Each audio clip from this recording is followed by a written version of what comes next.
This is Hidden Killers with Tony Brueski. Here now, Tony Brueski. Yeah. Let's talk about his feelings on the internet, because that's been, like I said, one of his biggest hills that he seems to be dying on right now. Of, the dangers. Let's get legislation in place stopping people from being able to family vlog or have specific rules on it. And I think there should be some sort of oversight to a certain extent, but there should be oversight on a lot of things. Yeah. And then when does that overstep? This seems just more common sensey to me, because there's thousands of people out there who blog personally or vlog or put their family out there. And a majority of them don't have this problem. The majority of them didn't turn into a cult. They didn't start abusing their children, and they didn't start doing horrible, horrible things. This seemed to be kind of more of a one-off. I mean, certainly there has been others out there, but it's not the common. And just by sheer numbers, you're going to have some that are off. So the fact that he's going down this sort of, it's so dangerous doing this, I don't think that's the danger. I think the danger is more so you're just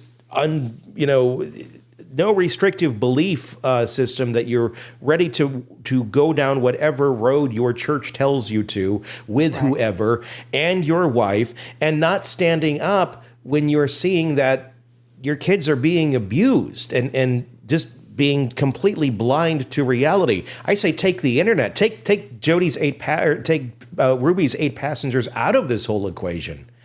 And your main problem is still there. Exactly. This would have happened either way, I think, to people of that personality. What's your thoughts? Yeah, they're really entirely separate issues. A lot of people are exploiting their kids to some degree for attention or money, and that's wrong. And I think people who have a good sense of how to be appropriate parents don't do that. Their sense of this is just uncomfortable and wrong is there. But clearly there was more going on. And yes, even without the 8 passengers show, they would have been treating the kids the same way. And it wouldn't have had a different outcome, I don't think. It's just mainly like a coping mechanism, as you were saying earlier, kind of for him to try and slowly take the journey of wrapping his mind around it. We're just jumping all the way to, look, you were just an idiot at the end of the day. It's just too harsh because of the realization of what he did put his children through by not being there. So he has to kind of wade into that pool first. Yeah, I think so. This is just part of the story. And it's an easy scapegoat.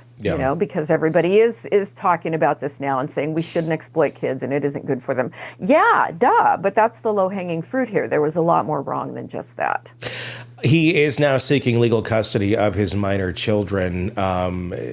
That's going to be interesting to see how the courts end up settling on that. Is this someone who you would view, where if you were asked, by the court to evaluate, does he seem like a guy who's capable of taking care of, all these kids?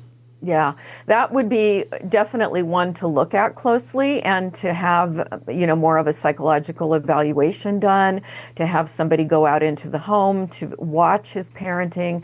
Is he really appropriate now? I saw a little bit of a clip from the documentary, and he does appear to have insight, enough that he's being a good parent at this point from the little slice we can see. Yeah.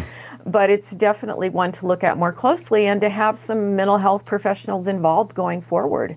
Yeah, where maybe it's not an impossibility, but he needs to get his own framework in place firmly before he can say, okay, come on in and I'm open for business of being dad again. Yeah. Yeah. He's got a lot of repair work to do with those kids.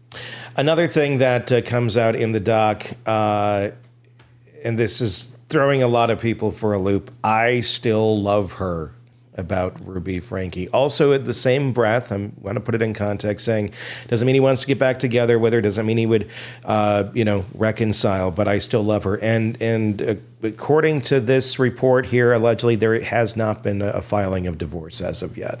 Mm-hmm. Yeah, it would not surprise me that he still has a very deep attachment to her. and what people call love. I don't, the word is so loaded and so confusing, and people mean different things by it. And you can have really deep, strong attachments to people who are not good for you and are not healthy people.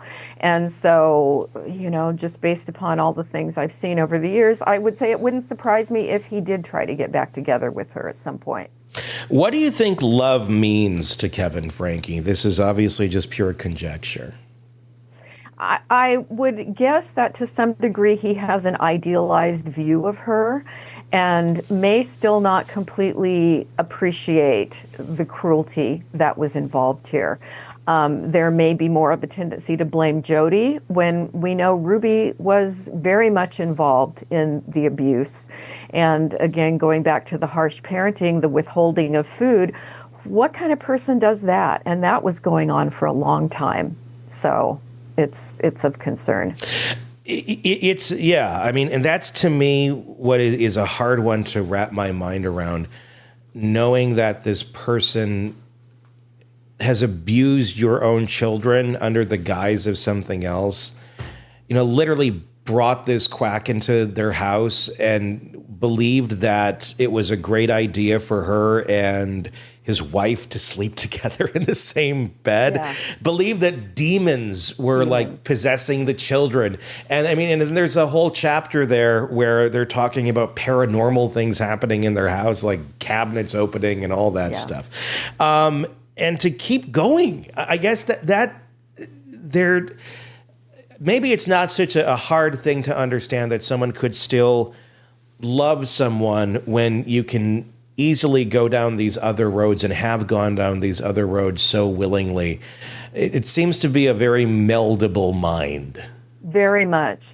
And it comes off extra strange with him because he's clearly not a stupid person. He's a well-educated man and does well academically and professionally. And so it's not a case of someone who's just so incredibly naive, but it does speak to somebody who has a tendency to believe things that aren't true, obviously. And so that, again, moving forward, raising kids, that's a concern. Is he going to be vulnerable to other bizarre belief systems that are harmful?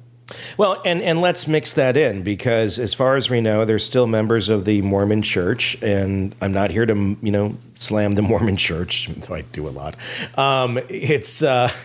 Sorry.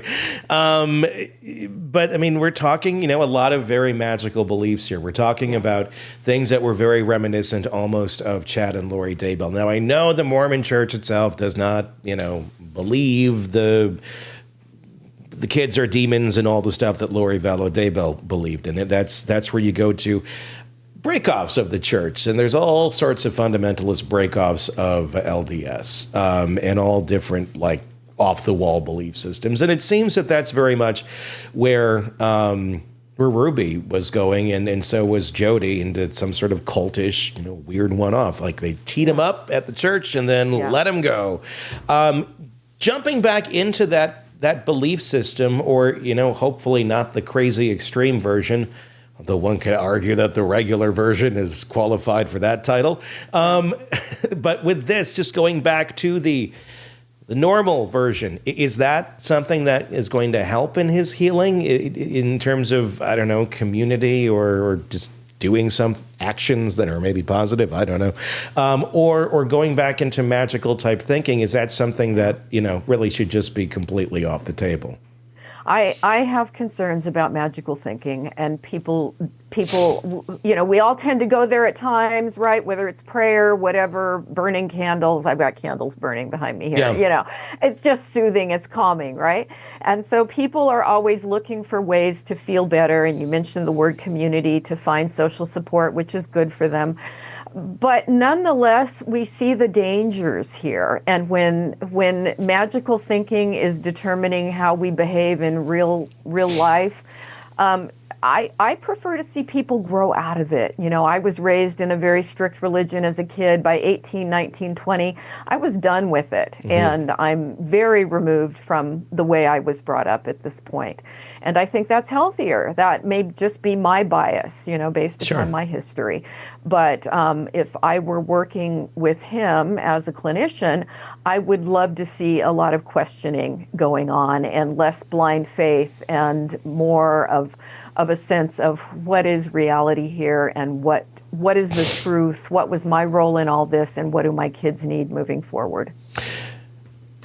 Yes, and I think that would be great, and I hope that he's able to do that and provide that for his kids going forward. It seems like just a rather dangerous route that he still has to navigate. I would think he would be very vulnerable to another Jody-like character or another Ruby-like character.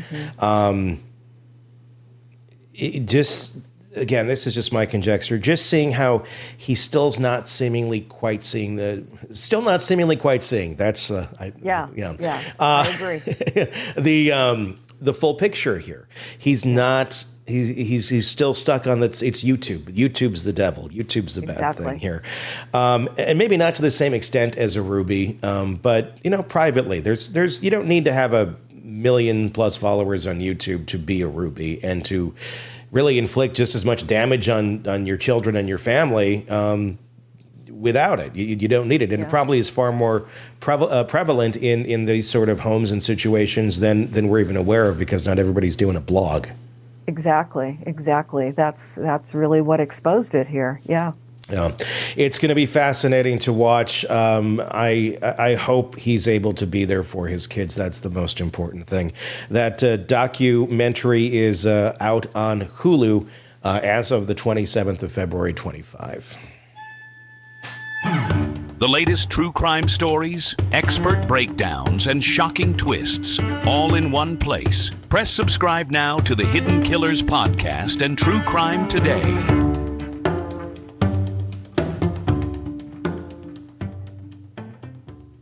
You just made it through an episode of Hidden Killers with Tony Brueski. Congrats on surviving the ads. Want to skip them completely next time? What is that? Join the True Crime Today Premium Plus channel on Apple Podcasts. Ad-free episodes, exclusive early access, and no interruptions.